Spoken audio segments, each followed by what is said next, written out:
Hi everyone. तो आज का वीडियो है 3 mindsets that stop you from hiring an event planner. So इससे पहले शुरू करने से पहले वीडियो से मैं एटलीस्ट आपको बता देता हूँ कि इवेंट प्लानर क्या करता है। वैसे तो इसकी टर्म से क्लियर है, इवेंट प्लान करने वाला इवेंट प्लानर होता है। बट जैसे कि आपने सेइंग सुनी होगी कि well planned is half the work done. So वैसे ही इवेंट प्लानर एक बहुत ही अहम हिस्सा होता है एक इवेंट का। इवेंट किसी भी टाइप का हो सकता है, कॉर्पोरेट इवेंट हो सकता है, एनिवर्सरी हो सकती है, बर्थडे हो सकता है, वेडिंग हो सकती है, बेबी शावर हो सकता है और वेडिंग से रिलेटेड फंक्शंस भी हो सकते हैं जैसे आपके रोका, हल्दी, मेहंदी, ये सब। तो इन सब की प्लानिंग करने में, इन डेप्थ प्लानिंग में इवेंट प्लानर काम करता है और आपकी कंप्लीटली हेल्प करता है A to Z सारी चीज़ों से रिलेटेड। पहला माइंडसेट जो यूजुअली आपको रोकता है इवेंट प्लानर हायर करने से या वेडिंग प्लानर अगर मैं बोलूँ हायर करने से, दोनों ही केस में वो आपको इसलिए रोकता है कि आपको लगता है कि हमारी इतनी बड़ी वेडिंग नहीं है या हमारा इतना बड़ा इवेंट नहीं है या बिग फैट इंडियन वेडिंग नहीं है। आपको लगता है कि जैसे हमने मूवीज़ में देखा है सेलिब्रिटीज़ की वेडिंग्स या नॉवेल्स में पढ़ी होगी या मीडिया में देखते हैं रॉयल्स की जो वेडिंग हम देखते हैं जैसे यूके में और बाहर कई कंट्रीज़ के लिए, तो आपको लगता है हमारी उस तरह की या उस स्केल की वेडिंग नहीं है तो हमें इवेंट प्लानर की नीड नहीं है। ऐसा नहीं होता।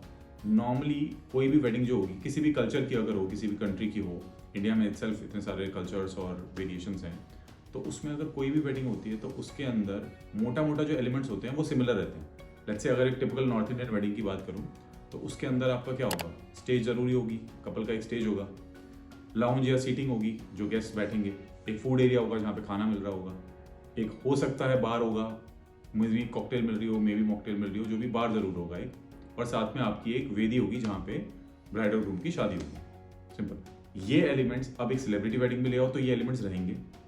ये एलिमेंट्स अगर एक बहुत ही लो बजट वेडिंग भी ले आएंगे तो भी ये एलिमेंट्स रहेंगे क्योंकि इनके बिना वेडिंग कंप्लीट ही नहीं है। सिमिलरली कोई भी इवेंट जो होगा, अब लेट्स से अगर कॉर्पोरेट इवेंट की मैं बात करता हूँ तो कॉर्पोरेट इवेंट में लेट्स से अगर आपको साउंड चाहिए, एलईडी चाहिए, स्टेज चाहिए, सीटिंग चाहिए, तो ये अगेन बेसिक एलिमेंट्स हो गए कॉर्पोरेट इवेंट्स के। इसके बाद जो बाकी चीज़ें हैं वो तो डेफिनेटली एड ऑन है और इनका स्केल थोड़ा वेरी कर सकता है, बट एलिमेंट्स हमेशा रहेंगे वहाँ पे। तो इसलिए आपको ऐसा नहीं सोचना चाहिए कि मेरी बिग फैट इंडियन वेडिंग नहीं है या मेरा इवेंट उस स्केल का नहीं है या लाखों का नहीं है, करोड़ों का नहीं है, तो मुझे इवेंट प्लानर की नीड नहीं है।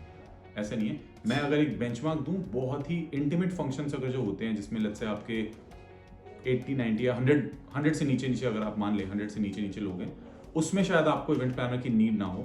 Beyond that you should always hire an event planner. ये माइंडसेट गलत है क्योंकि इवेंट प्लानर आपको बहुत हेल्प करते हैं। तो सेकंड माइंडसेट जो आता है वो नॉर्मली होता है कि हमारे फ्रेंड्स और फैमिली मिलके हम सब कुछ खुद से मैनेज कर लेंगे, हमें इवेंट प्लानर या वेडिंग प्लानर की कोई नीड नहीं है। थॉट तो बहुत अच्छा है, पर नॉर्मली जो देखा गया है, हमने एटलीस्ट अपने एक्सपीरियंस में देखा और आप भी तो कुछ रियलाइज करोगे और अग्री करोगे इस बात से कि जब भी आप किसी को ये टास्क डिवाइड करते हो ना, या तो वो टास्क लेने के केपेबल है नहीं, ये आपको पता नहीं होता। अगर वो कोई टास्क ले लेट्स से आपने अगर टास्क डिवाइड कर दिया, अपने भाई बहन, पापा मम्मी और दोनों साइड ब्राइड और ग्रूम साइड से मिलकर अपने अपने टास्क पकड़ लिए कि हम ये करवा देंगे, हम वो करवा देंगे, हम इस चीज़ का ध्यान रखेंगे। कल को अगर वो चीज़ पूरी नहीं हुई सही से, आप उनको कुछ कह नहीं सकते। आपका इवेंट या आपका टास्क जो भी था वो खराब हुआ अलग।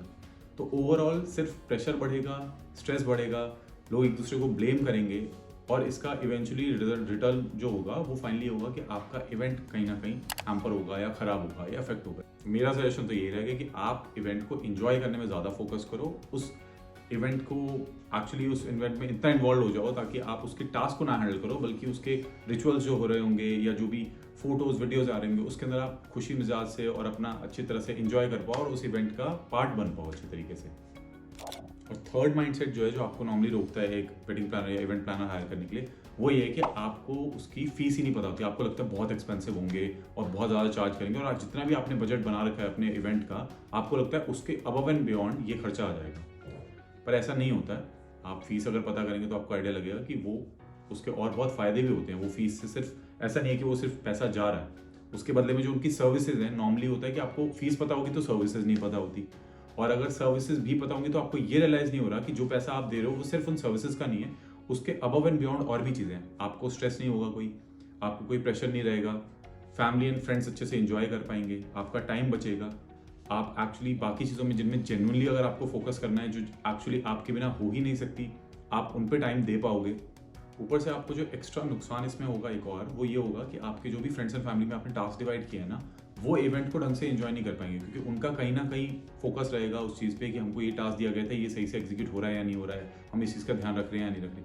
अब वैसे वो बड़ा अच्छा लगता है कि यार हम हमारे घर की या फ्रेंड की वेडिंग के लिए एफर्ट डाल रहे हैं, उसमें इन्वॉल्व हैं इस चीज़ में, बट आप इंजॉय करने में इन्वॉल्व हो ना, क्योंकि वो मौका वापस तो आएगा ही नहीं।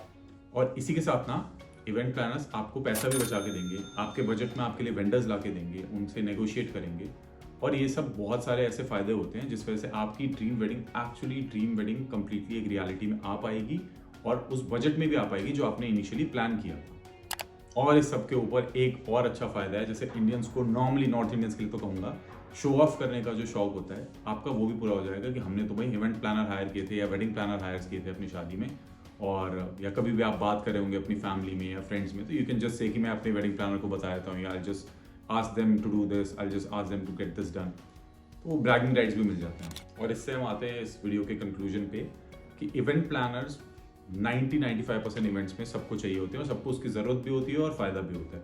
इनफैक्ट एक इवेंट प्लानर को भी हो सकता है कि एक इवेंट प्लानर की नीड हो जब वो अपना कोई पर्सनल इवेंट कर रहे हो। जैसे अगर एक गायनेकोलॉजिस्ट है और वो प्रेग्नेंट है, तो उसको दूसरी गायनेकोलॉजिस्ट की एडवाइस चाहिए होगी, वो सब कुछ खुद से नहीं मैनेज कर सकती। या अगर मैं एक और एग्जांपल दूँ, जैसे एक खुद पंडित है और उसकी शादी है, तो वो अपनी शादी में खुद मंत्र उच्चारण नहीं कर सकता, उसको कोई और पंडित की नीड होगी। Similarly, you'll also need a professional accordingly, and you should hire one. Thank you so much for watching our video, and do subscribe to our channel for more informational content over events and other related stuff.